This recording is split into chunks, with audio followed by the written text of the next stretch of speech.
Well, happy Tuesday. Happy Tuesday. It is Tuesday. It's Tuesday. It's a terrific Tuesday. All right. Ready? Yes. Okay. So today we are joined by Don Carey. Welcome. Thanks for having me. What's up, bro? Absolutely. Hey, I'm good.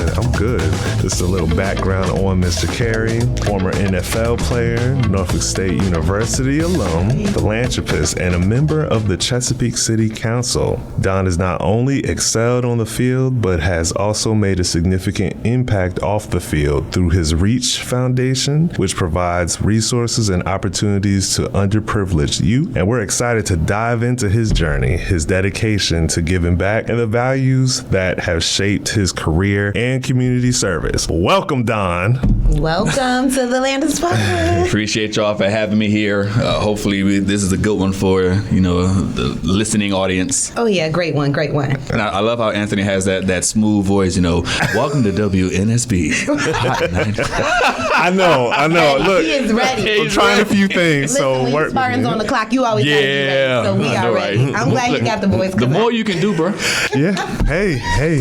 So we just have a few questions. We want to see what's going on. We want you to tell us a little bit about what's going on. And Okay. Can you take us back to the beginning of your journey? Let's take it back to 700 Park Avenue. All right. So the beginning of my journey is long before Park Avenue. My mom and dad gave birth to me when they were in high school, and my dad was taken away quickly due to drugs, and left my mother to raise me and my sisters by herself. She was a single, undereducated. She only had a high school degree. Mother raising 4 kids. She met and married a military veteran. His name is William Robinson. He was in the Navy, and he moved us from Michigan, where I was born, down to Norfolk, Virginia. I went to Booker T. Washington High School. It was a culture shock, but I would not have it any other way. I'm a fighting Booker.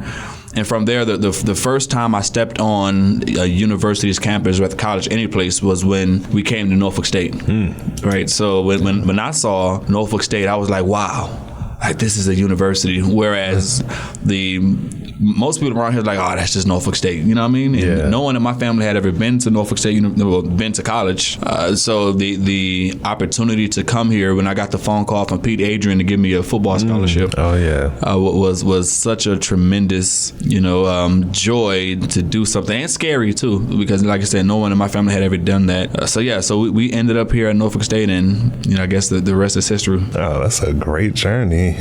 So you went from being a Booker, that was boot camp, and then you came over to be a Look here. Yes, that's a great way. Right now, that's a great way of looking at it. You have to be a different human being. True gladiator. You did that. To walk down them hallways at 1111 Park Avenue. I'll tell you that right now. But I wouldn't have it any other way. I love my time at my school. The people that I met there, the brothers and sisters I gained, we're still close together. In fact, the Reach Foundation, a lot of my board members graduated with me at Booker T. Oh, okay. So it's something about Park Ave for you. Yeah. All right. Yeah. Never get home. So with you explaining the journey and everything like that, we can only assume that that's part of the reason what motivated you to come and attend Norfolk State University was the beginning of your journey. And then when you got here, was NFL just set, or you had like a career in mind? So I tell you, I chose Norfolk State because Norfolk State chose me, and Norfolk State was the only place that gave me a scholarship to play football. Right? I had scholarships in academics. Was the only, because scholarship is so important. I know, right? Cut you off. It was like the only. It was. Okay, it was. All right, it was the only university or college that believed in me enough. Whether we're talking on a D1, D2, D3, I couldn't get nobody to give me a scholarship to play football. Now, mind you, I was 5'9", 140 pounds coming out of high school. If the wind blew too hard, I was going flying. Okay, but still, this university gave me a shot when no one else would. So it was a tremendous honor, still is a tremendous honor to be connected to this school. That's awesome. We appreciate you for still being dedicated back, to love my school. What helped shape you, and we love it too. And that's always a Spartan on the clock. So you've made the transition from professional athlete to entrepreneur and philanthropist. What challenges did you face, and how did you overcome them? Well, the challenges themselves were not that difficult. difficult, given what I was raised in. The beauty of what I experienced is you learn how to be multifaceted, right? So yeah, I played football, but I was never just a football player. Okay. All right, and here at Norfolk State, they don't allow you to just be a football player. First of all, let me tell you, look, these professors, they're like, look, we know you got a game on Saturday. Right, come on now. But that is no excuse why you can get your work done and turn it in on Monday, okay? So the atmosphere that was set here didn't allow for the students to just be athletes. You had to be a student athlete. And then there's the cultural aspect of Norfolk State where this is a melting pot. You know, people from all over the country, I mean, maybe some out of country students as well, different faiths, different ethnicities, different belief systems. And this is a place where you learn how to play well in a sandbox with people who don't look or think like you. There you go. And all those things played a major role in helping me to be able to identify situations, work with people to solve those problems. So yeah, Norfolk State has been extremely impactful in shaping the man that I am today. So what inspired you to create your foundation, the Reach Foundation? Yeah, so back in 2012, when I was with the Detroit Lions for a few years at that point, we were doing work in the community. And again, even the work in the community that I was doing, I got my foundation here at Norfolk State, right? So we had, athletes, but the athletes would go sometime across the street to the assisted living facility there. We'll help out with the elders there, or we'll go into the community with the high schools and do things. So I was used to it. Good. From my time here. So we were doing work. Ready. We was ready. I had to get ready. I stayed ready. Come on now. Yeah. So we get to Detroit, and there's a huge need within the community to expose students to jobs. Absolutely. So Detroit is more linear than it is Northwest. So students on the west side had never been downtown, let alone to the east side. So they didn't know about all of the job opportunities that existed. And my wife and I was like, okay, well, how can we help, connect these students? And at first we were doing it out of our own pockets. And then there was another NFL player named Stephen Tulloch who pulled me aside and said, bro, you can go broke spending your own money. So Steve, he helped me to learn how to establish a nonprofit, connected me with the right people, and we took off from there. So the Reach Foundation was born from my desire to help connect youth to meaningful jobs, so they wouldn't have to, do the same things that they've seen every single day. They can do something greater. That is awesome, and we thank you for your connects and always finding better ways to do things. Because we need that. Need that. So my question is, you're bringing the students, we're getting them connected. How do you help them understand balance of life, balance of giving? And even with your money, being a philanthropist and still taking care of life and still helping the community in other ways, what recommendations would you give? The first is transparency. I am an open book whenever I'm interacting with children. I make sure I take time to work with them. I let them see where I'm strong, where I'm weak, the different aspects of who I am. Well, one of the failings I think that we give to people is we have them focus so much on one area of their lives that they neglect the rest of them. To which I say, man, if one aspect of you dominates the other aspects, then you're very boring, right? So I would agree 100%. You know what I mean? We are all a melting pot of so much. And one of my favorite quotes is from Audre Lorde. She says, if I didn't define myself for myself, I'd be thrown into others' fantasies of me and eaten alive.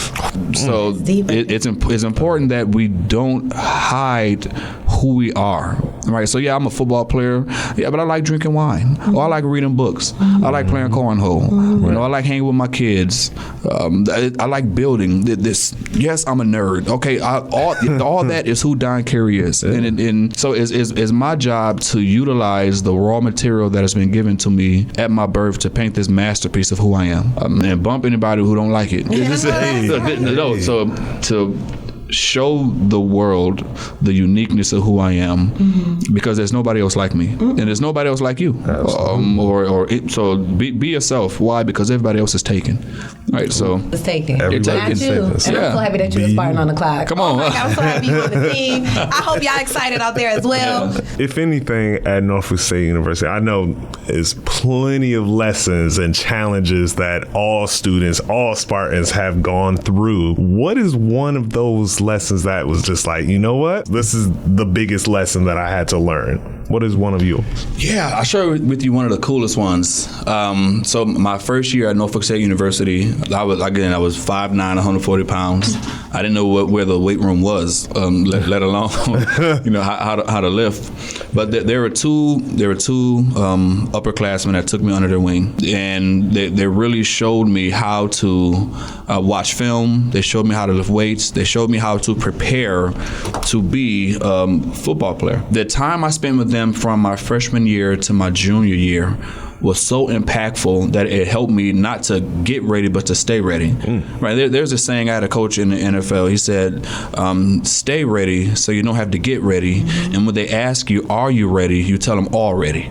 Right? And that played out so perfectly in my life. So because I spent time with Daniel Hammett and Andre Twine, who are the two upperclassmen, they taught me how to watch film. They taught me how to lift weights. They taught me how to balance my schoolwork versus going out and party. Because, if you go to Norfolk State, you're going to party. Okay? All right. Let's be real with each other now and today. Won't say too much about that one, but. Right. So here at our HBCU, we always got something for you. It's wholesome fun. Yeah, wholesome fun. Oh, wholesome. I like that. But they showed me how to balance all of these things, because you never know when your opportunities are going to come. And it just so happened my junior year, we get a call from Rutgers University. I said, hey, man, we want to play on our homecoming. Now, what they meant by players, they want to stomp on us. Basically. Right, put on a good show. But it presented an opportunity for me to showcase myself against future first-round draft picks in a major school in football. So because I was ready, because they helped me prepare, was probably, I think, the most impactful game of my entire career, where I'm going one-on-one with a future first-round draft pick and shutting him down the entire game. Wow. And it's from that experience that NFL scouts start coming into Norfolk State. They want to see what we got going on. Who is this guy 27 with this yellow helmet smacking everybody? Is what they oftentimes say. Not just me. We had some other guys who were pulling NFL attention as well. But because that lesson of an opportunity of a lifetime must be captivated within the lifetime of the opportunity, right? So if I would have waited to get that call, we're playing Rutgers this year, no, I'm gonna get myself ready, I don't think I would have been as successful. But because I was years in the game of already doing the things that are necessary, watching film, staying out of trouble, make sure my body's conditioned, that when that moment came, I was able to capitalize on it. And 10 years later in the NFL, I retired. Right. But I pointed all back to the time I spent with Hammett and Twine, as we call them, really learning from those two brothers, helping me to be the type of player that could go and have an impact. So I want to know, how do you define giving back, and why is it so important? If you can condense it, how do you define? What is your definition? We don't gotta have a Wikipedia. No, you're good. You're good. So can I do the latter part before the former? And why is it important? Please. So I mentioned that my mom raised me and my sisters by herself in Michigan. A lot of us you couldn't even call us middle class. We were poor, and a lot of us didn't have our fathers, but there was one household there was a man, his name is Terrence Rembert. We called him Mr. T. Okay. And kind of was built like Mr. T when I think about it too. No mohawk though, no mohawk. Whenever there were issues in the neighborhood, Mr. T was coming. Whenever there was gang activity, Mr. T was coming. Okay. Mr. T was that constant voice in my life that kept me out of trouble, and I tried my best. Because, at some point in life, mama's whoopings don't hurt like they used to. And it just so happened for boys, that's like 9 years old. We faking at that point. Yes. That's real. But Mr. T punched in your chest. You felt that thing in your soul. Right? So a lot of what I was able to accomplish by way of staying out of trouble was because I was afraid Mr. T was coming. And he was that male figure in my life. And I thank him so much for that now. So a lot of what I do to give back is because had I not had a Mr. T, where would I be? So I give back because I don't know if a lot of these kids have father figures or positive role models. But if I can be one just for one of them, I'm cool with that. So I would define giving back the same way I define success. Success is not only defined by the number of milestones we obtain for ourselves, but also the number of people we reach back and pull along the way. That's it. Well, we thank you for sharing that. Definitely. Back in 2018, you were awarded Norfolk State University's Graduate of the Last Decade Award. They couldn't find nobody else for that? I greatly appreciate that. That was such an honor to receive that award. Norfolk State has a plethora of, impactful people that come through here. So to be considered for such a distinguished award, my family and I, we are forever grateful to this school. Again, and for them to recognize the work that we've done in the community, both on the football field, is something that I cherish. Yeah, you definitely have a beautiful family too. I do, right? Yes, you agree. And it's good, Absolutely. You're a good role model, and we thank you for that. And we thank you for always coming to Atlanta Sparta. So, to wrap it up, we got a couple quick questions. First thing that comes to your mind will be the answer. Don't overthink it. Oh my God.